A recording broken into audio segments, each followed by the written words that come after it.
Hi, good evening, everyone. Few suggestions. We are going to record this session. Hope no issues. We are going to, start this session soon. And if you have any queries during the sessions, you can type in the question chat sections. After the presentation, we can take those queries one by one. We cancelled last session due to the COVID, pandemic time going on. Most of our operations guys and one of the main guy who was, going to present the session was not fit. So that's why we cancelled our last session. Sorry for that. Thanks for, our presenters today. We thought of to cancel this session also. That's why a very late information shared with you guys. We'll improve this further. I am also, very thankful to our presenters today who took this decision during this time. Even they are not perfectly well, but yes, they tried their best, and going to deliver today's session. So, without wasting much time, I will introduce. We have two of our experts, which is visible on the screen. Poonam Agarwal, who is our expert on software and now playing the role of software engineering manager. She is having more than 21 years of experience from the software, and right now responsible for networking platforms and managing a team in NXP. We have Priyanka. Jen, she is having 16 plus years of experience from the embedded software development and working on the different technologies. She is going to share today about how the SOC infrastructure is going to be used and how the Linux boot and all those infrastructure is going to be enabled. So over to you, Priyanka. Thank you, Manish. Warm greetings, everyone. So, topic of today's presentation is SOC interfaces and Linux. Myself, Priyanka. My co-presenter is Poonam. So, Manish has already introduced her. So, Poonam is acting as a manager in NXP, and myself acting as an architect and a platform lead in NXP. Okay. So, today we'll be covering. The agenda of today's presentation is we'll cover a brief about the NXP products portfolio, the SOC interfaces, like providing the overview of NXP silicon and the hardware architecture, how the software gets enabled on the hardware, like what happens when you power on the system, how the first piece of software starts running on the hardware. Then we'll give Linux overview and architecture. Then we'll provide you insight into NXP Linux SDK, and we'll conclude with questions and answers. Okay, the first part is NXP products portfolio. So NXP has been playing a pivotal role in various technologies like edge computing, 5G connectivity, safety, security, industrial, IoT, automotive, networking, communication. So the motto here is like together we accelerate breakthroughs that anticipate, automate, and advance the world. So here, like we are playing a pivotal role in all these domains. So I request Ankit to play a video here to just give the insight into the portfolio. Ankit, can you please play the video here? Sure thing. Yeah.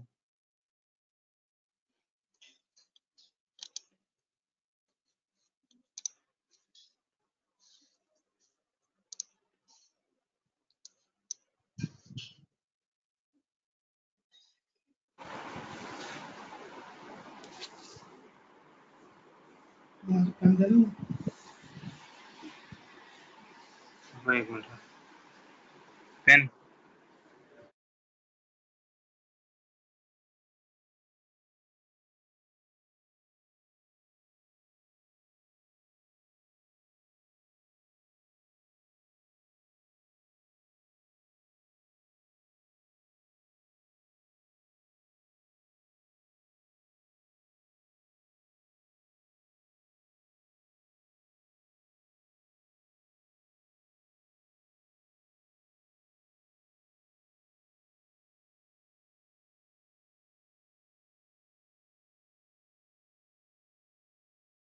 Ankit, any issues?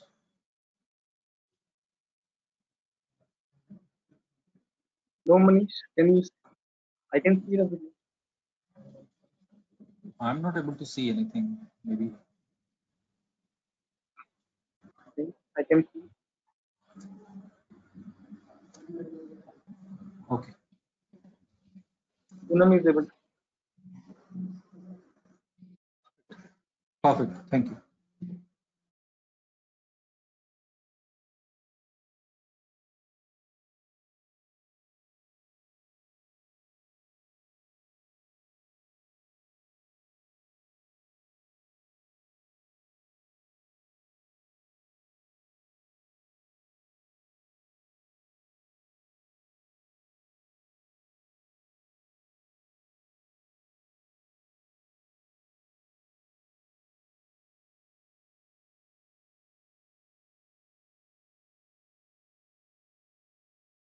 So we have seen like various products that NXP is working on.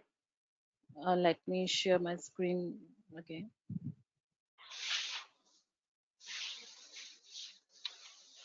Okay. So here we have seen like various SoCs like the NXP is developing.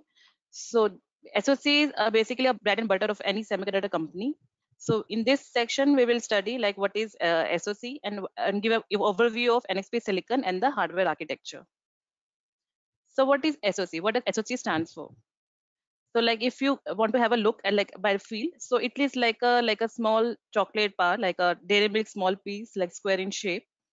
We have a metal covering around it, and like the RTL logic resides in the wafer, which are inside this metal case. So SoC stands for a system on chip. It's an entire system running on a single chip, or you can say a integrated circuit, single platform. So here I'm going to tell insights into SoC by taking a reference of one of our chip, LS2168A SoC. So here you can see there are like 16 cores, A72 cores. They belong to ARM V8 family. They can run up to speed of 2.2 gigahertz. Inside each core, we have L1 caches, L1D cache, the data cache, and the L1I cache, the instruction cache. The MMU also resides within the core. Two cores together form one cluster, and we have a shared 1 MB L2 cache with these two cores. So there are like 8 clusters here in this SoC, and the L2 cache is shared across this 8, like across one cluster, 2 cores. Then across this 8 clusters, we have one L3 cache shared, that is of 8 MB platform cache, you can see here. So there's N1 cache, D cache, and I cache inside the core. There's a L2 cache for each cluster. Then there's an L3 cache across all the clusters. Here you can see two DDR controllers.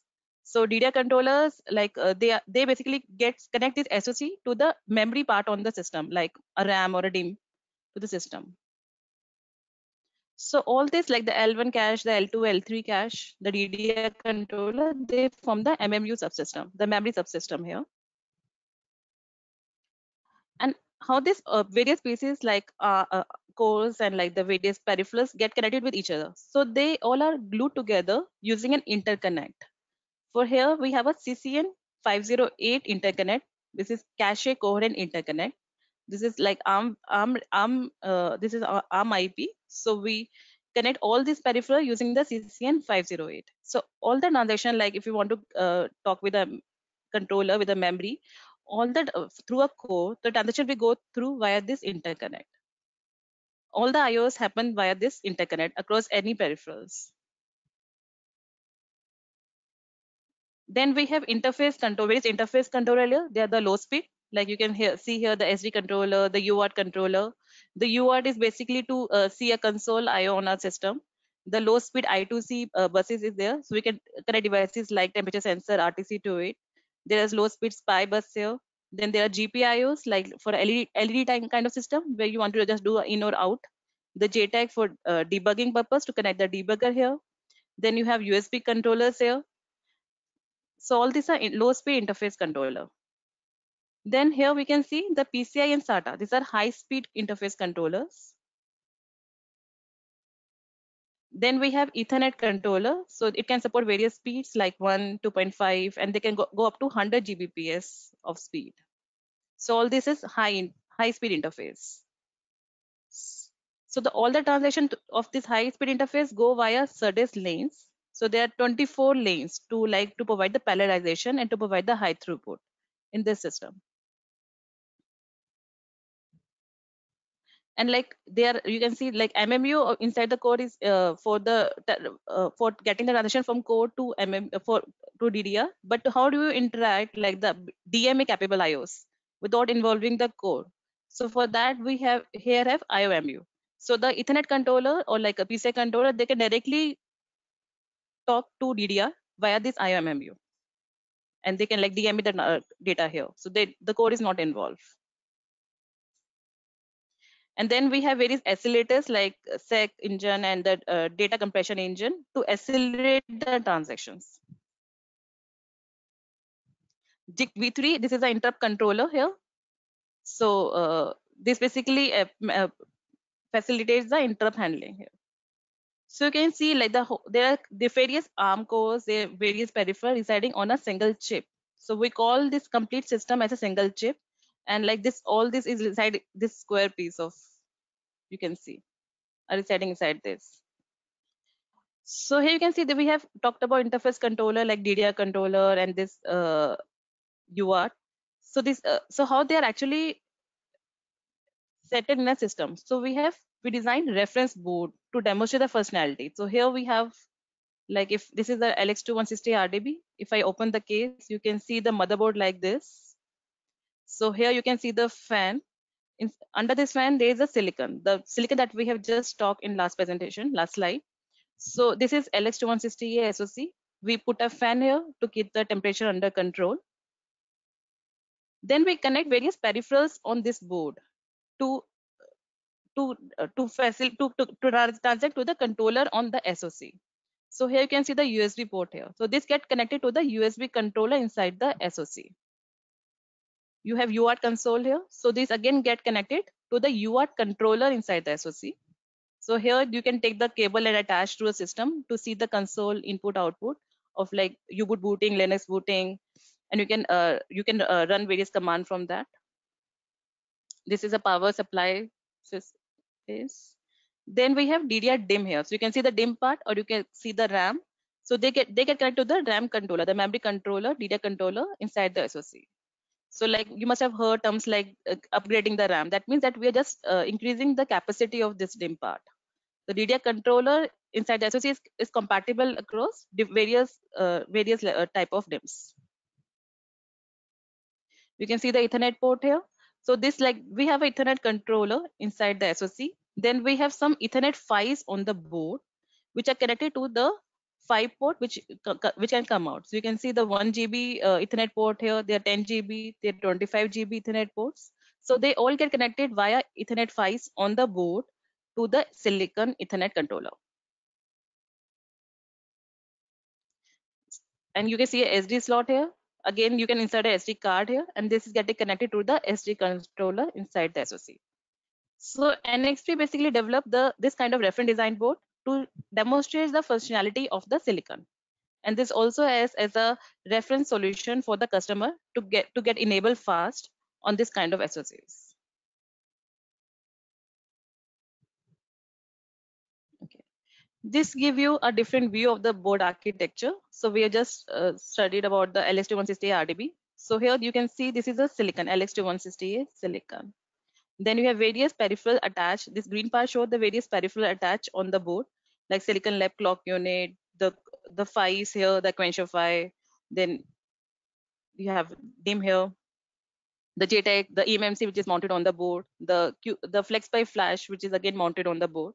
So these are all the peripherals are attached on the board, the green part. The blue part are like which are the connected data coming out of the board on which you can connect various interfaces.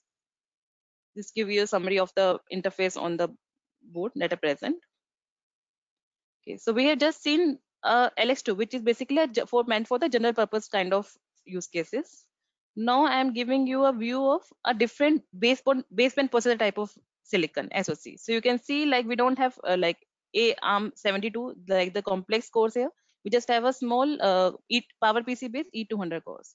So this kind of system is meant for the baseband processor market, and we have basically the accelerators here, the VSPA accelerators and all. Another product that I have taken as example is A32G, that is meant for the automobile gateway product. So you can see here we have GPP cores, which are basically on which the Linux will run, and also we have the real-time cores like ARM Cortex M7, on which a RTOS kind of OS will run. So all these are residing on a single chip. So this is like SoC is like that complex. It can have multiple processor. It can have multiple of interface controllers on itself. Okay. So in this section, we have like talked about how NXP is developing the reference design board, which have NXP SoCs mounted on them. We discussed about like NXP SoC have various cores for software to run. For in this example, it has 16 cores for the software to run. That's the software will run on the 16 cores. We have discussed about various hardware controllers to offload the core cycles, like all this Ethernet controller, the PCI, the SATA, the IMMU. So they all are hardware controllers which can offload the core cycles. SoC have multiple peripherals to interface with the outside world. So we have multiple peripherals like UART, I2C, with which we can talk with the outside world. The Ethernet. We have multiple PHYs and transceivers to interface with the outside world on the boards, like this Ethernet PHYs. And we have for debugging, we have a JTAG debugger here, like you can see the JTAG. And like for boot, like we keep the boot source images on the flashes like FlexPy Flash and eMMC, which are mounted on this board. So this is the summary of the reference design solution that NXP developed for the demonstration of functionality of this silicon and to provide a reference solution to the customers. Okay. In next section, we're going to discuss how the software gets enabled on the hardware. Like what happens when you power on the system, how the first software piece starts running on the hardware. So here again, I'm taking the example, a typical example of ARMv8 platform. So first piece that runs on a system is boot ROM. As soon as you power on the system, there is a boot ROM that resides inside the SoC, inside the silicon. It will start running. It's a software piece. It will then initiate the platform initialization firmware. That is like for the ARM, it is ATF, ARM trusted firmware, that is residing on a boot source flash. Like it can be a FlexPy or it can be eMMC or SD card. So boot ROM will copy this TFA image into OCRAM, on chip RAM. From there, it will start execution. First piece that it will invoke is it will initiate the runtime firmware that is a residential runtime firmware in Linux OS. If the system is supporting the secure OS like OptiOS, it will boot that OptiOS, the TFA. After that, this TFA will copy the U-boot or the second stage bootloader or a UEFI image, and again from the boot source like FlexPy, eMMC or SD to the DDR memory. So TFA is initializing the DDR, and then it is copying the boot source like the U-boot and UEFI, the next stage bootloader, from FlexPy or eMMC to the DDR. From there, then U-boot start execution. It will initialize it does all the platform initialization. It will prepare the system to boot OS, and then it will boot the OS kernel. So again, the kernel can reside on FlexPy Flash or eMMC or SD card or on the hard drive on a SATA device. So the kernel gets booted. And here you can see this is a secure world. We call this, all this runs in the EL3. Like ARM supports 3 EL modes. So all this is happening in the EL3 mode. And the U-boot is running in the EL2 exceptional level. The kernel is in the EL1. And the EL1, this kernel can then load the application, the user space application, which runs in the EL0, the non-secure mode, the lowest privilege level. So this is how a system gets booted. This is typical boot flow of any ARMv8 platform. And like similar is happening on any other architecture as well. So similar boot flow is followed there, like the boot ROM, then the first stage bootloader, and then the OS. Again, to give a different view of the boot flow, here I'm showing this GPP A72 core. All this happening on the A72 core. So we first have a ISP and GPP boot ROM that have their own on their own ARM v5 cores. This GPP boot ROM like will we load the TFA, the trusted firmware for ARM architecture. The TFA will initialize the DDR. It will do all the EL3 secure initialization, and then it will load the next level bootloader and transfer the control. So this TFA will load the U-boot into the DDR and transfer the control there. The U-boot will do all the non-secure EL2 initialization. It will do the peripheral initialization. It will load the MC firmware and the Linux image, and then boot the Linux. This U-boot then transfer the control to the Linux. Linux is running in EL1 NS mode.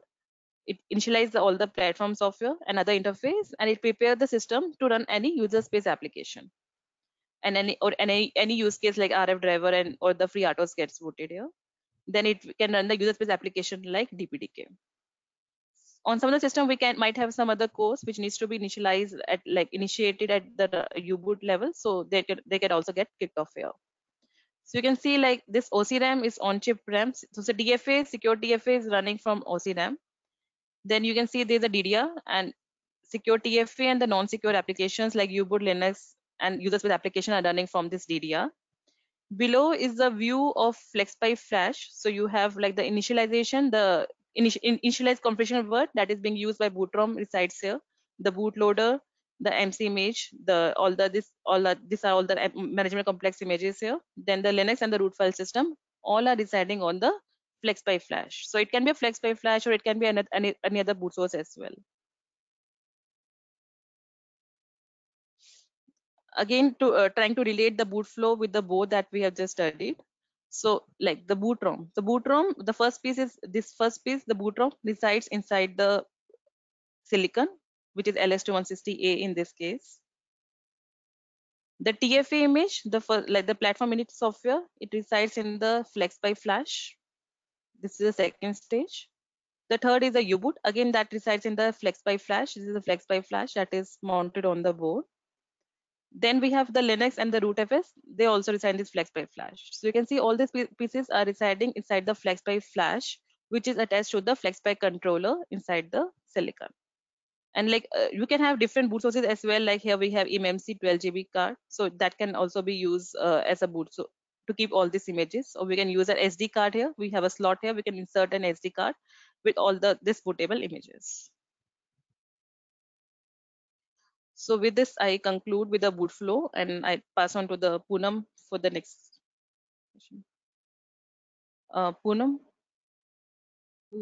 Yeah, hi everyone. Thank you, Priyanka, for giving a great overview of the hardware side. So I'll continue this presentation with the software aspects, like how the software architecture overlays on the device, which Priyanka explained, which is a typical NXP SoC, and how does Linux run on these devices. So the key focus here would be Linux and the devices which support Linux. Priyanka, can you move to next slide, please?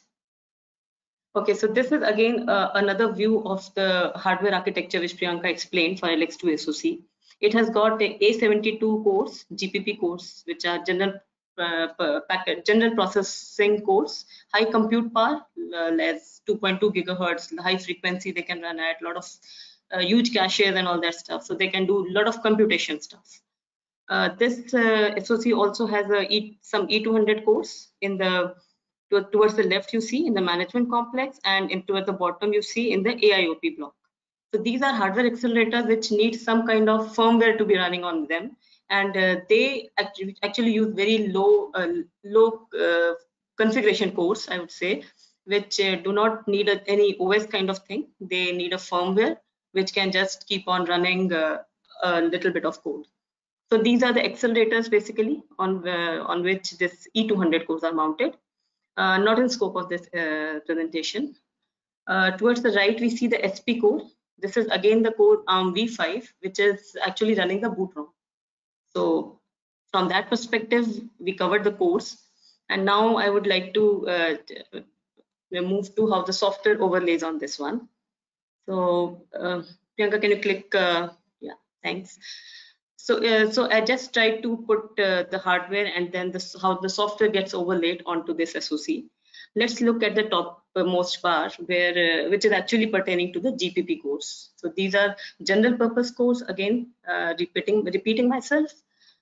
they run any general purpose OS they are capable of running, including Windows. So any Linux, Windows can be run on these cores. The main components which run on these cores are, as Priyanka already explained, U-boot, UEFI, like bootloaders kind of thing, the TFA, which is the trusted ARM firmware, which finally gives control to Linux, which is the operating system, and a lot of capabilities this OS offers, including network stack, user space, rich applications which can do a lot of computation. So completely core intensive applications can be run on these cores.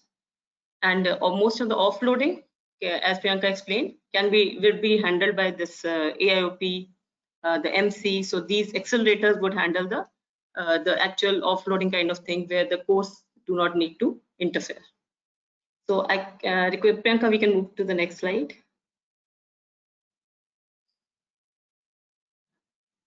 So in the next, okay. So yeah, just here the GPP cores are running Linux. So this has to be noted very carefully that the GPP cores, which are the A72 cores, will run Linux. This is a brief idea to give you how Linux has evolved. Before diving into Linux, let's see how it got evolved and what were the needs and how it is looking now. In the 80s, in the 1980s kind of era, various Unix operating systems were there in the market, and they were very good operating systems. Unix is actually a backbone, like a basic basis for Linux. But the problem there was that there were the incompatible vendor lock-in mess kind of thing. So the hardware which was made, the vendor who made the hardware also controlled the software or provided the software.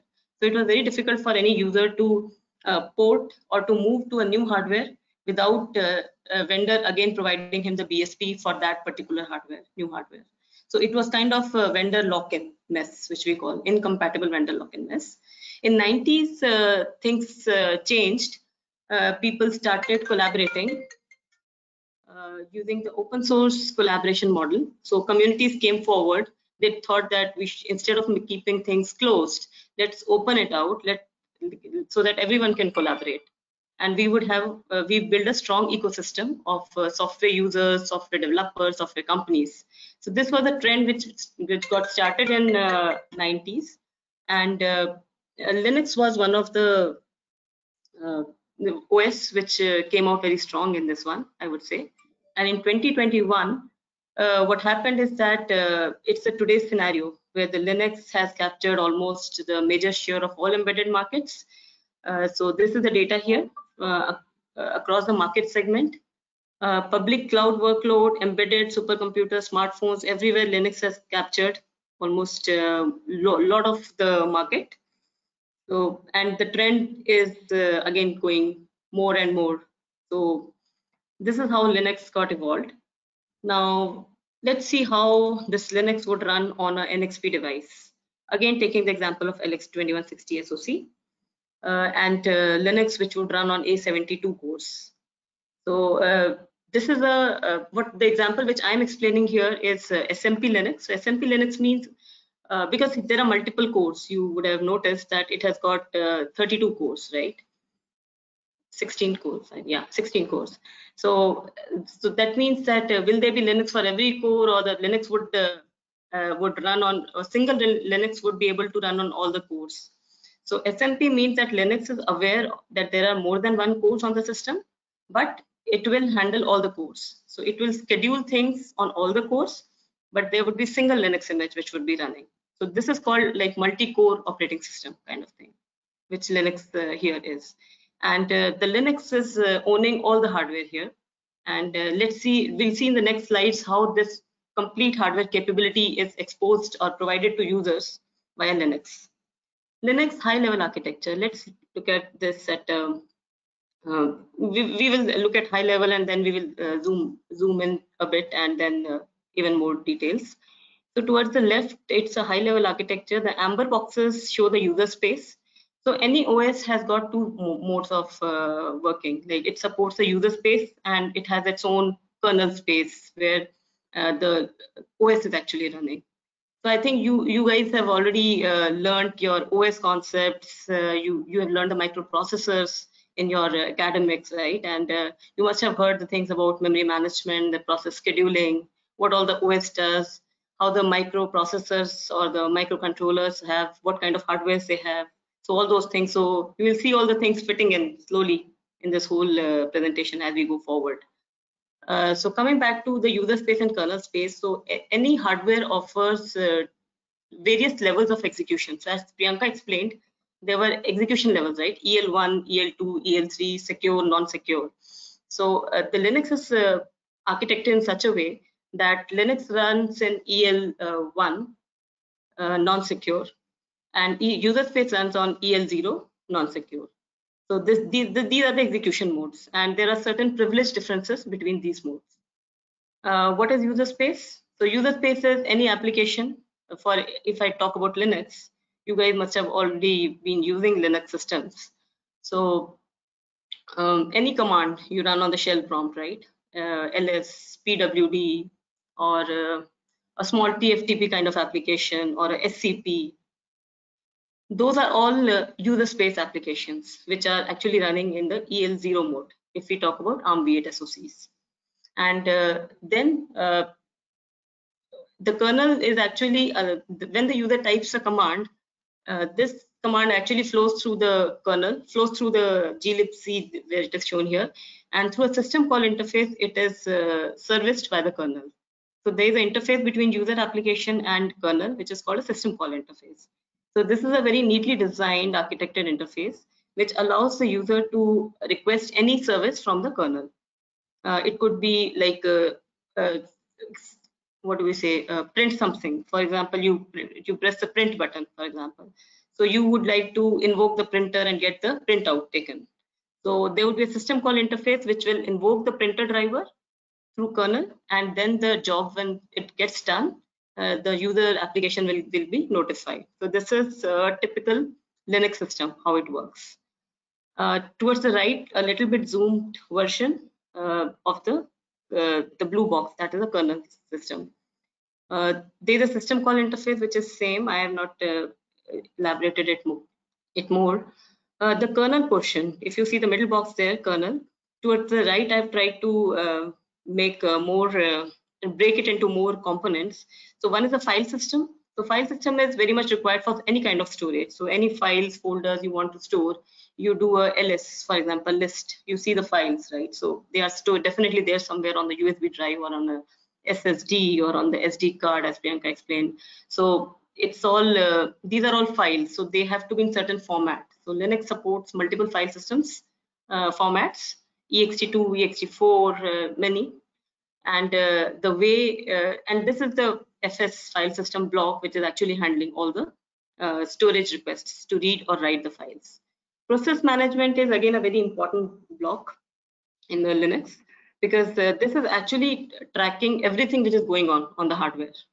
So all the processes which are running, be it kernel space or the user space processes, how these processes are getting the CPUs.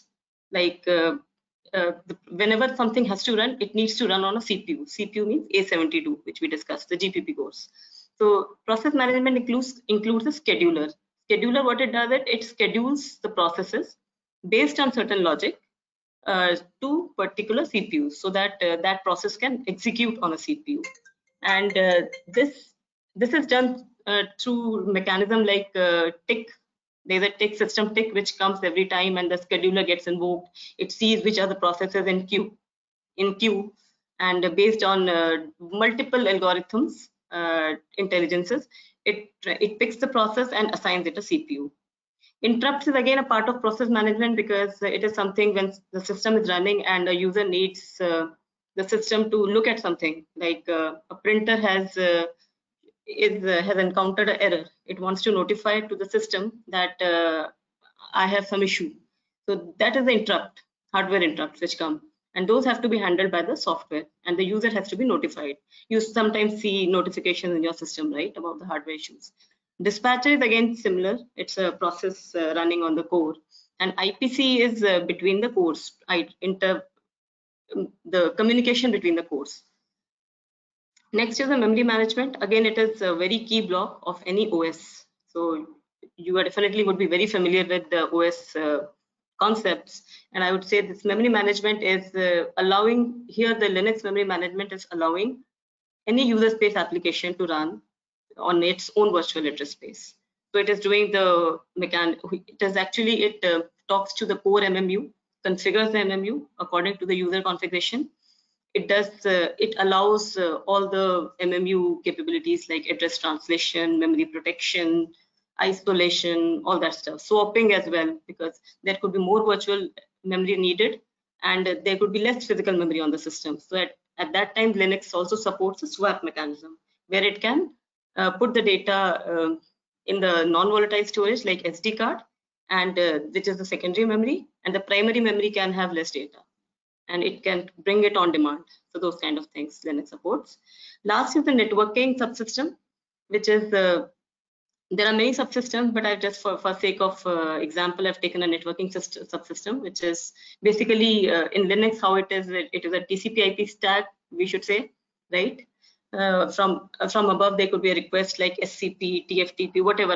I want to send some packets to this guy, I want to receive, I want to do a google.com through a browser, whatever it is. There is a packet exchange, and that is happening either through TCP/IP or UDP kind of connections. So this is a networking stack, and this allows any user to talk to the Ethernet drivers which are beneath. And in the lower layers there are the device drivers and the architecture dependent code. So device drivers are actually the drivers which are the piece of code which is controlling all the controllers which Priyanka explained in the earlier slide. So the Ethernet controller, the USB controller, the SATA controller, these are all NXP specific controllers for NXP hardware. These would be Intel specific controllers for Intel hardware, x86 hardware. So there are device drivers for each such controller. Again, there's architecture dependent code, which is like for ARM64 it would be different, for PowerPC it would be different. So this is how the Linux is organized. Priyanka, we can move to the next slide. Thank you. So this is a kernel low-level architecture. What we are trying to show here is Linux architecture and how the NXP drivers fit into this. So I'll not be repeating the things which I mentioned in the earlier slide. So the amber box is again the user space. There are multiple applications which are listed there, and the blue box is the Linux kernel, which has got process management, memory management, file systems, device control, and networking, which I showed in the earlier slide also. Towards the bottommost layer is the hardware dependent layer, the layer which is towards the bottom. Yes, this one. So it has got all the device drivers, Ethernet driver, character drivers, storage device drivers, hardware accelerator drivers. So everything, this is where the drivers reside, which understand the hardware.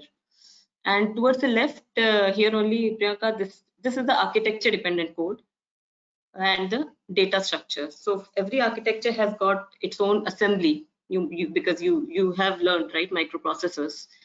So microprocessors have got their own register definition, their own stack interpretation, their own registers, their own assembly language. So some part of Linux is in assembly, for example, the interrupts, init code and all that stuff. That is architecture dependent code. And there is a data structure as well. I'll come to that in the later part of the slide, but it is through device trees. So we can now look at how the NXP drivers fit into this framework. A click, Priyanka, and we can quickly see a. So this is all the architecture specific code for NXP, which NXP engineers write and push it into this box. So you see towards the left, there are multiple things mentioned here: L2 SRAM driver, power management, DDR, performance monitor, and there could be many. These are just few examples. The platform support means the SoC support here. So LX2160 RDP, I.MX, LS1046, S32G, all that platform support is coming into here, which is done by NXP. And platform support in terms of device trees is also added, which shows the SoC definition. Now coming to drivers, you see the hardware accelerator drivers here.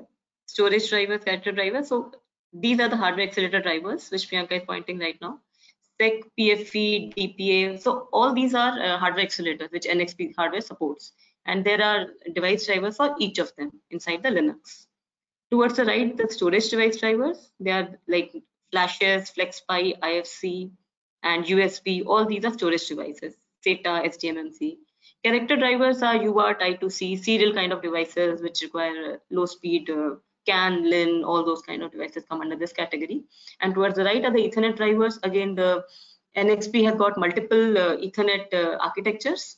So we have drivers for all of them. So based on the controller we have. NXP also does general optimizations in the system, in the Linux, so that their SOCs are well supported. Well support the use case which they're targeted for. So that is the general optimization which are done, including the RT kernel is also supported. There's a virtualization support in Linux. So it is again a very trending thing. So you must have heard like a single Linux running on a machine, on a single hardware machine, can host multiple VMs, virtual machines, right? So this is a support which Linux very strongly handles, and it is done through a KVM layer, kernel virtualization management, and the user space is QEMU tool for that. So coming to Linux device trees, the Linux kernel, I would like to remind a few things. Linux kernel is comprised of what? It is comprised of source code, which is in C language. Some part of the source code is in assembly, which I already mentioned that for multiple architectures, there has to be certain assembly code based on their hardware specs. Device drivers are again generally in C. These are catering for hardware controllers. There is a data structure in Linux which explains the full hardware description. That is called device tree. So what is special about this device tree? Let's see. First of all, it resides in the architecture folder itself. So the place of device tree is again in the Linux source code only, but it is not something which will get compiled and become executable, right? It is not a C code. It is a simple tree with nodes and properties, and there is certain parent-child kind of relationship which is all defined the specs. The specs are EPAPR compliant specs. So just Google it out and you'll see how the device tree specs are there. So whenever you add anything in the device tree, you need to be very much aware of these specs. So Linux community is tightly controlling these specs. Compiled separately, so device tree is compiled separately using a device tree compiler, and it is passed to Linux during boot time. So whenever Linux boots, it needs an image and it needs a device tree file also. What is this actually, this device tree file? This device tree file, it looks like this. If you look at an example, which is towards the right, it is telling how many Ethernet controllers this guy has, how many cores it has, what are the addresses. So most of the hardware specific information is pushed into this device tree. And this makes Linux even more beautiful, because now the drivers do not have to be changed. The C code would be changed very less. Any hardware changes, any hardware updates which are required for a new hardware can be contained in this data structure. This data structure is parsed by Linux at the init time, and it comes to know like, okay, I'm running on this hardware. So in that case, I need to call this driver. I'm running on x86 hardware, so I need to call this driver. So that kind of thing. So that is the beauty of device tree, and this is very much being used in this concept in other applications as well. Other aspects of Linux is the Linux configuration, the kernel configuration. So kernel has got many features which can be selected, including debug features, the profiling features. They can be configured at compile time. So you can compile them off, you can compile them on based on at what stage you are using the Linux, in the product, or you are using in development, or you are using for optimization purpose. It also provides a very unique capability of loadable kernel modules. So whatever we have in Linux, like including drivers, which I showed you earlier, they need not be a part of the kernel image. They can be compiled separately, and they can be inserted or loaded at the runtime. So this actually is very useful feature again, which most of the distros use, so that their kernel size is less, their boot time is less, and they get the modules they can insert the modules at runtime, any driver modules. I'll move to user space now. User space is in Linux, we call it root file system. So most of the applications reside in file systems, and the main file system is the root file system, which the Linux is looking at. So whichever your first init script which runs in Linux, which should be a part of root file system. It is protected by memory management unit, definitely. User space cannot tamper with the kernel space, right? So MMU and the exception levels would be handling all that kind of things. Also, it has to be ensured that one process does not corrupt the memory or the data of the second process. Everything is handled by this thing, MMU. Applications live here. Applications, we know any typical Linux application would be living here. Examples of root file system are Ubuntu, OpenWRT. User can make his own root file system also. Yocto is one of such tool which is used heavily in embedded industry, because you need to pull in packages based on your needs. So that is make your own root file system. Okay. Build system. Now let's come to how the system gets built. So again, the community or the Linux offers very rich build procedures. Like Yocto or OpenWRT, where you just provide them a configuration and it would build the complete Linux system for you. Build means it will build the bootloaders, it will build your Linux, it will build your root file system, and the whole image can be just used to boot Linux. So these are rich build systems which are very heavily used. Tools, of course, compilers, assemblers, libc, GDB. So very rich. Linux is again very rich on these things. Bootloaders, we got a very good overview in earlier slides from Priyanka, and the bootloaders are the key thing which actually kickstart the process. U-boot and UEFI support Linux boot. I'll move to the next slide. So what does a Linux system comprise of? You already read that in our earlier slide. One is the user space applications, and second is the kernel itself. Right. Now let's see how it maps onto our target board. So we got a glimpse of our target board. It was a reference design board which Priyanka showed.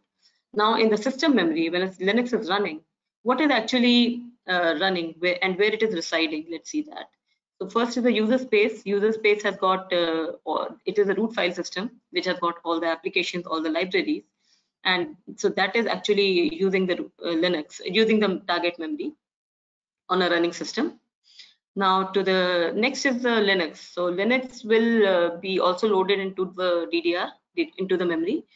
It has got two parts, as I explained earlier, a device tree and kernel. So let's keep them separate. Device tree is a separate entity and kernel is separate. Both of them take different addresses on the system. And the first one is bootloader, that would be used for initial bootstrap code. We can, I think, move to the next slide.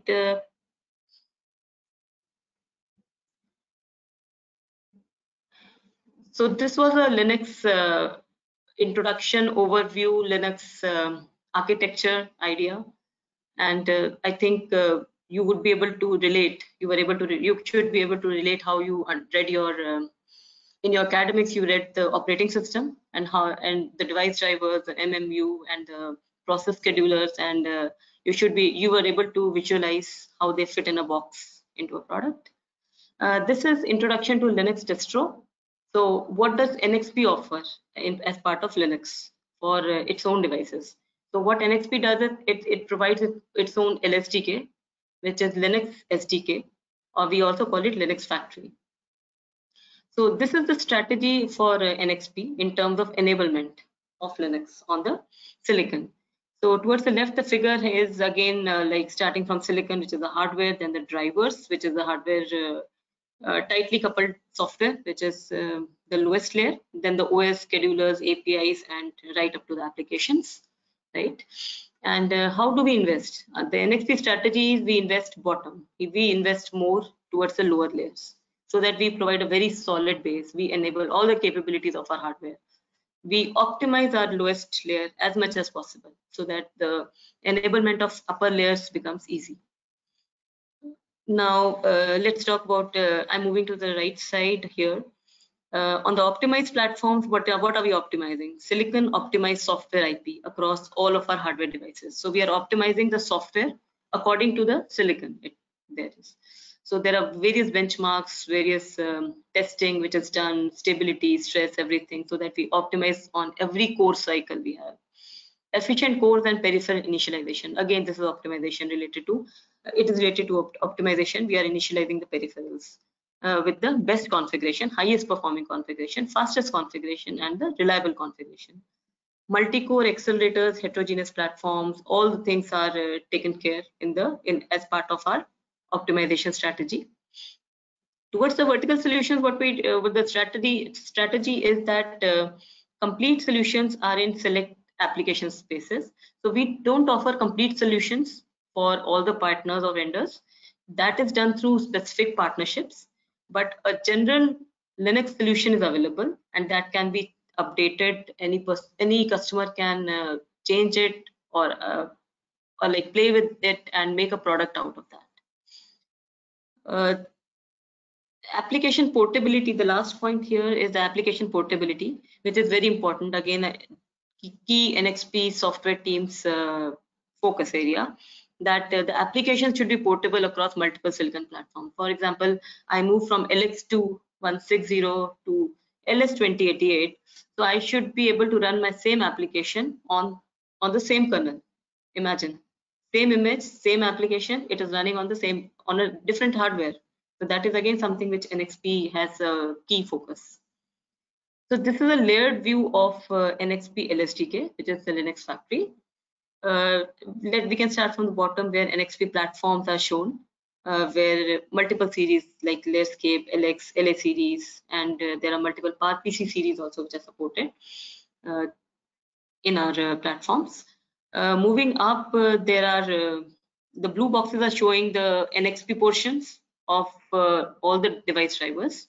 So we already discussed, right, that the device drivers would be coming from NXP because these are NXP controllers. So the drivers or the software has to be from NXP, and this thing gets plugged into the open source code for kernel, for U-boot, for UEFI, everywhere, DPDK, OpenSSL, everywhere. So wherever these guys are interacting with the hardware, there our drivers get fit in.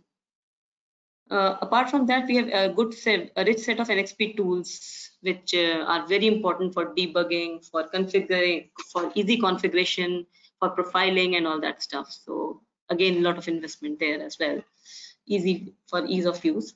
Linux integrations, we talked about, right, the user space. So what are the applications? So someone might want to use Ubuntu, someone might want to have a Red Hat Linux product.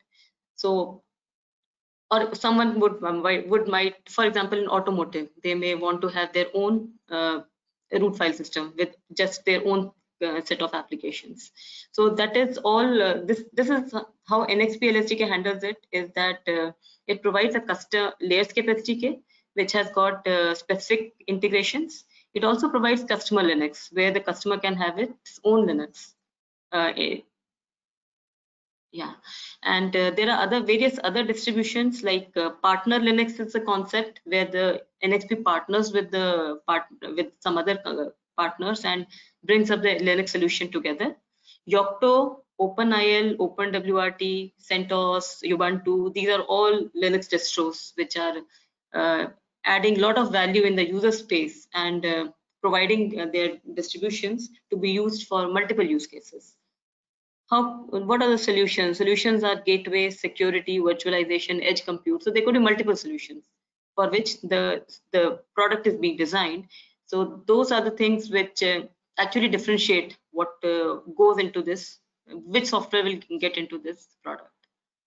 So NXP middleware solutions, third-party solutions, and the customer solutions. So all are supported on this NXP LSTK. Moving to the next slide. This is again a layered view of something very similar which we looked at right now. But just one thing I wanted to emphasize here is that LTS kernel, if you see towards in the middle box, the black box. So LTS is the long-term stable kernel, which is the upstream long-term stable kernel, which is maintained by the maintainers, and it keeps on upgrading. Like the latest LTS is 5.10. Just Google it out and you will find out. Linux stable kernel. So this is a stable kernel which has got a lot of testing done. They maintain it for like long term, like many years, and the products actually get built out of LTS kernels. So What NXP LSTK has is it uses the LTS kernel as the base, and that's the beauty actually, because the LTS are very stable kernels, and if the base is very stable, the solution would get even more solid. Apart from that, I think we have covered most of the things. The lower things are green boxes are showing the drivers and bootloaders, and the upper is showing the user land. Yeah, moving to the next slide, please. This is how the NXP LSTK or the Linux factory provides the software. So there are multiple ways the software is provided to the customers based on their use case. Towards the left are the components. We have already gone through all of them: bootloader, kernel, NXP drivers, user space, tools, configuration, etc. Now let's move to the build system. So first build system is FlexBuild. FlexBuild is supported in NXP LSTK. It's a homegrown tool which is used to build the entire platform and build the images. This FlexBuild uses the user space as Ubuntu. So all the packages are coming from the Ubuntu. It allows any sudo apt upgrade kind of facilities. So any Ubuntu packages can be installed at runtime, upgraded at runtime. So all that, these are the key things which customers are looking in the server side market segments. So this is the first way, where the LS components, the one which is written, that Layerscape SDK supports FlexBuild and Ubuntu user space.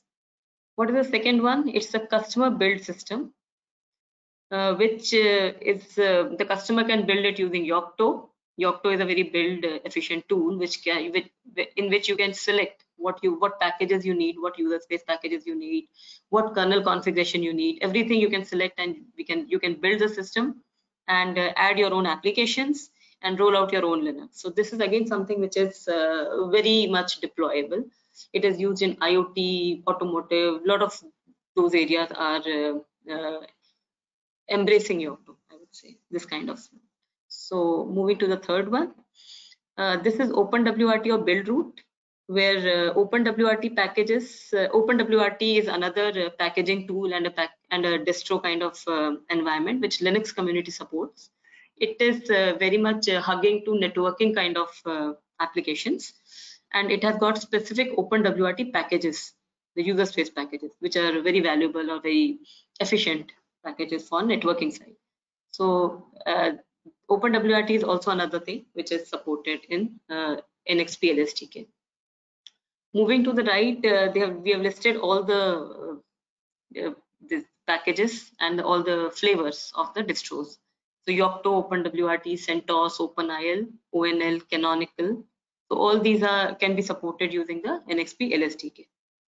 Let's move to the fourth box here, the number 4. Well, another important thing which NXP does is it does the development, it validates it, it enables it, the silicon, it provides the LSTK, and in addition to this, all these code changes the software does is pushed into open source community.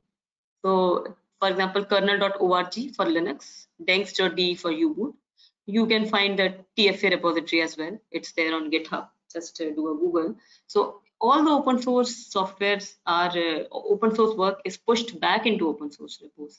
So that is the beauty actually. So what we do, we take the source code from open source, we do our changes, and we push those back.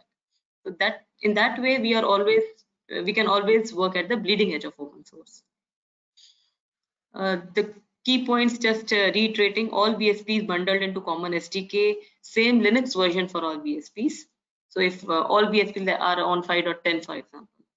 Flexible distribution options, we already talked about them. Industry standard distro, Yocto environment, that is specifically supported. A very nice OOB, out of box experience and documentation. So this is again something which user would really look for to start using a device or hardware, because they need a nice out of box experience that when they get the box, it boots up, how to build the image, how to deploy the image, all those kind of things, and a very rich set of documentation is coming along with the SDK. The last point is SDK access on Git. So I'm not sure how many of you are aware of Git, but I believe most of you should be. So Git is just a configuration management tool which is very commonly used for most of the Linux components. So SDK, what we do is all the repositories we also provide on Git for the customers to just clone the Git and just start building it. Key punchline is one unified LSDK to cover all NXP devices, including Core IQ, Converge, LS, LX, i.MX, etc. Next slide, please. Okay, so this is again, I will not read through everything on this slide because we have covered most of the things.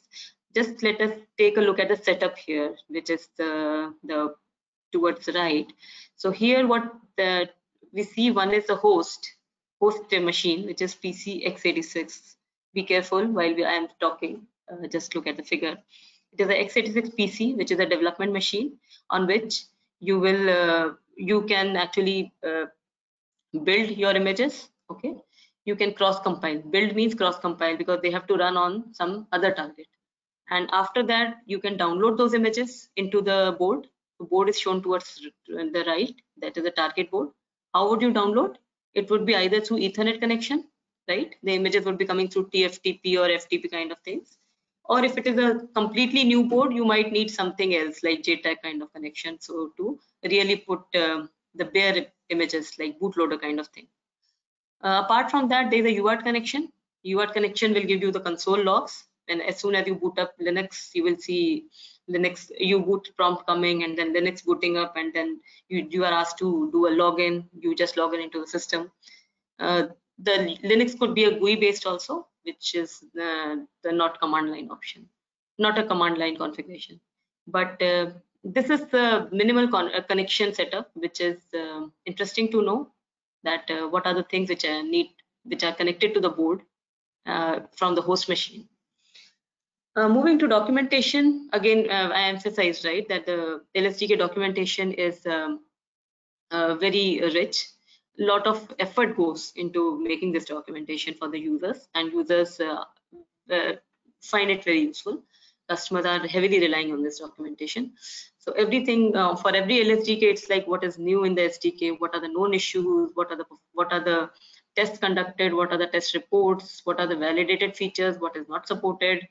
Everything is covered here, and multiple how-to guides like how to enable USB, how to enable SD, how to boot from SD, how to boot from QSPI Flash, all the switch settings of every board, all the configuration, everything is covered here.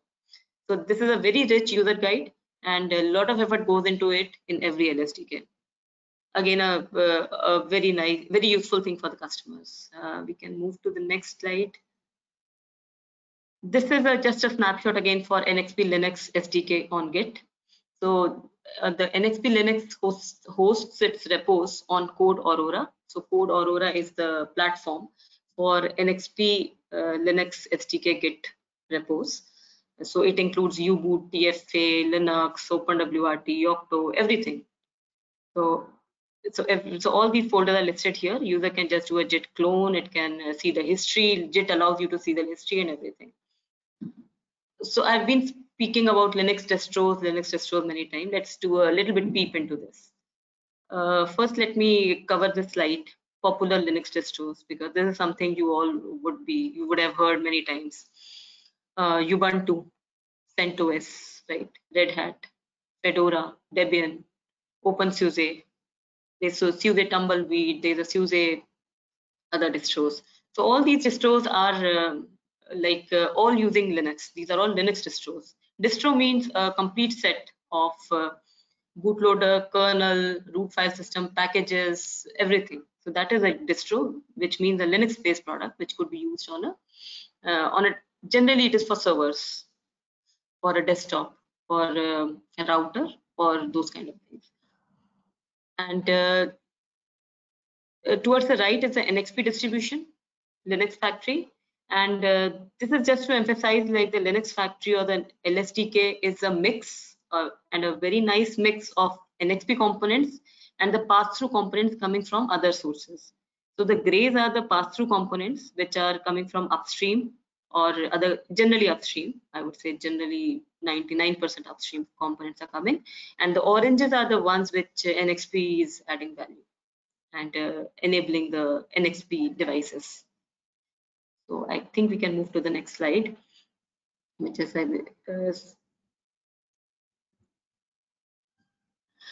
why should a customer use NXP LSTK? We can say that the customer can just download something from upstream and start using it. Yes, that can be done. But what is additional in NXP LSTK? It is based on LTS, so it is very close to a product, if we should say that. We can say it like that, the quality wise. It is tested, certified, frozen. It ensures the fully operational tool chain, so all the modules are fully operational. You have with in working condition with a known performance numbers and the test status.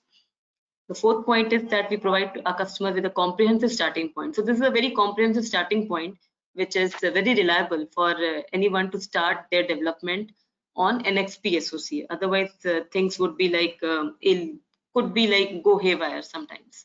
And the last point is again high level of support to the customers. So customers are supported with multiple channels through multiple channels, and including very comprehensive documentation of the NXP LSTK, which helps the customers. This is again, like we spoke about open source many times, right? So how NXP Linux SDK strategy gels with the open source. This is what we are trying to show here. So the upper row, there's one row, the light blue color row, which is the upstream kernel row. Arrow, which is shown here. It is coming from kernel.org. Just do a Google kernel.org. You will see the Linus is maintaining this tree, and this has got the latest Linux there. And kernel.org also has got multiple branches and multiple repos. So what LSTK uses is LTS repo, long-term stable repo. And the second repo, which could be of interest for all of us, and which is the general upstream repo. Now this magenta color arrow is actually the NXP development which happens.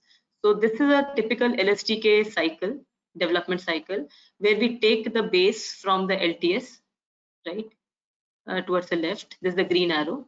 We take a base from upstream LTS as our development platform, as our development code base, and then we keep on adding Linux NXP patches. So you see NXP patches are getting added into this branch, magenta branch, and we also keep on pushing them to the LTS, the upstream as well, the gray arrows there.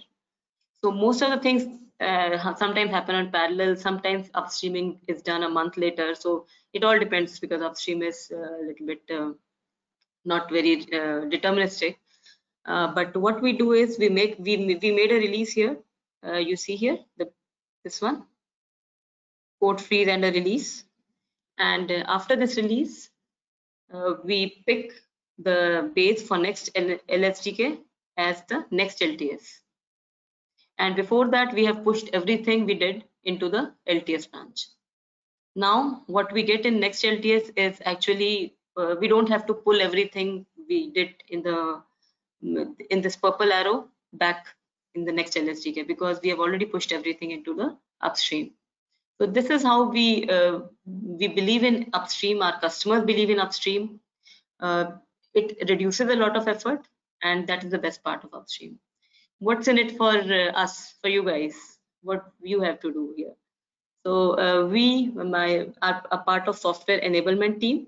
We bring up SoCs. We understand the SoCs, their components, and we read their specs. We write the Linux drivers, U-boot code, the TFA code, all the software code for our NXP platforms, MMUs, caches, interrupts, C, U-boot, UFI, Linux, FreeRTOS, QNX, device drivers. So all performance, throughput, like very interesting stuff there as well. Data structures, and new trending things are safety, which is coming in the next. So I would always like to remind you that safety is something which is coming in the next, which will be very helpful for automotive kind of use cases. We also work on NXP SDK, because that is the bread and butter of NXP, where the customers actually get a SDK. And open source. Again, one of the biggest charter is open source. Priyanka is a U-boot maintainer for U-boot for NXP open source repo, Dangster.de. So we have maintainers in our NXP organization for multiple open source software repos. And that is again very exciting and very learning and very useful stuff. So just try to see how, if you can subscribe to few emails, email lists, which would be very useful, like Linux kernel email list, how the patches are reviewed, how the reviews happen, how patches are pushed. So very interesting things, very good learning, I would say. And definitely on the technologies and the SOC design, these are things which mingle with the software enablement all the time. Okay, with that, I think we can wrap up, like and open up for question and answers, Q&A.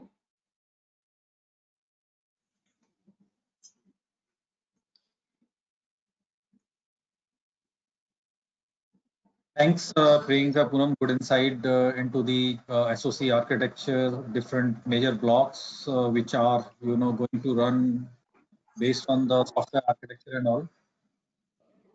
So good insight into that. Thanks a lot for all your effort and times. We have one query which is difference between SP boot ROM versus other boot ROMs on slide number 18. This is the query by Surya.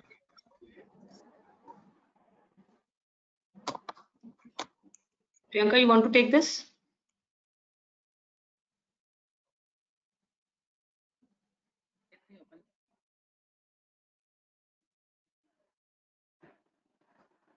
Slide number 18. Okay, this one. Okay. You can answer. Yeah, let me take this. So it is LX2 architecture where there are actually two boot ROMs. One is SP boot ROM, which is called a service processor boot ROM. This is actually responsible for copying the bootloader, the next level bootloader from the flash into the OC RAM, as Priyanka explained. Then what happens is after the copying happens, this SP boot ROM transfers the control to another boot ROM, which is the GPP boot ROM. This GPP boot ROM actually runs on A72. Okay. So this is a GPP boot ROM which is running on A72, which is not running on ARMv5. It's a separate boot ROM. And this boot ROM is responsible to bring up all other GPP cores. So this is the boot flow of the LX2 device. Perfect. I answered few queries on your behalf, which were general in nature. Any hand raised, Ankit? No, Manish, so far no. Okay. So guys, any queries, maybe you can ask us or maybe you can write in the chat box. If no queries, then we can close today's session. Okay, thank you. I think no queries. The extensive details, everything is clear to our attendees. They will, ask us if any queries on our support email. We'll sure support you on that. With that, thanks Poonam and Priyanka for all your support, and thanks all the attendees for investing time. It's worth to invest this time to understand the SOC architecture, which is going to be controlled through the different firmware and softwares.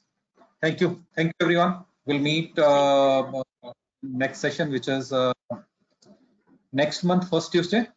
Till that time, thank you. Thank you, everyone. Okay. Thank you, everyone.